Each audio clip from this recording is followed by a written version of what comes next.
Hello বন্ধুরা, চলে আসলাম আজকে দুপুরবেলা একটা রেসিপি নিয়ে। প্রথমে দেখো, আমি আদা রসুন পেঁয়াজ সব জিরে দিয়ে সব কিছু মিক্সচার করে নিচ্ছি। মিক্সচার করার পর আলুটা ভাজা চাপিয়েছি, একটু হলুদ দিয়ে দিলাম, একটু নুন দিয়ে করলাম। এবার মশলাটাকে করে নিই এই ফাঁকে। দেখো, হলুদ দিলাম, লঙ্কার গুঁড়ো, এই ধনের গুঁড়ো দিচ্ছি, দিয়ে জল দিয়ে একটু মশলাটাকে মিক্স করে নিলাম। এবার দেখি আলুটা ভাজা হয়েছে নাকি। হ্যাঁ, হয়ে গেছে। চলো আলুটাকে নামিয়ে দিই। আলুটাকে নামানোর পর এই যে আলুটাকে নামিয়ে নিচ্ছি। তো আলুটা নামানো হয়ে গেছে। এবার তেল দিয়ে দিলাম, তেল দিয়ে এবার তোমার একটু গোটা জিরে দিয়ে দেবো। ঠিক আছে, কাঠটা কেমন করছে, আগুনটাকে একটু ঢেলে দিলাম।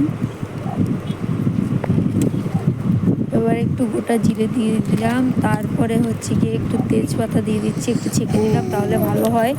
ঠিক আছে, এই যে আমি দিয়ে একটু নেড়ে নিলাম। নেড়ে নিয়ে যখন একটু ভাজা ভাজা হয়ে যাবে, তখনই আমি মশলাটা যে করে রেখেছিলাম সেই মশলাটাকে একটুখানি পেঁয়াজ কুচি দিয়ে থেকে তারপরে হচ্ছে গিয়ে মশলাটাকে দেবো। একটু মশলা ঢেলে দিলাম, একটু কুটটা ধুয়ে জলটা দিয়ে দিলাম মশলার ভেতরে। দেওয়ার পর একটু নাড়লাম, মশলাটা পুরো ফুটে উঠলো, তখন দেবো মাংস। এই যে মাংসটা দিয়ে দিয়েছি। তো মাংসটা দেওয়ার পর এই যে মাংসটা একটু নাড়ছি, নাড়াটাড়া হবে, তখন নুন দিয়ে দিলাম। নুনটা দেওয়ার পরে একটু নেড়ে নিলাম, নেড়ে নিয়ে একটু ফুটলো, তারপরে আলুটা দিয়ে দিয়েছি। যে আলুটা দেওয়ার পর একটু নাড়লাম, নেড়ে ফুটাবো।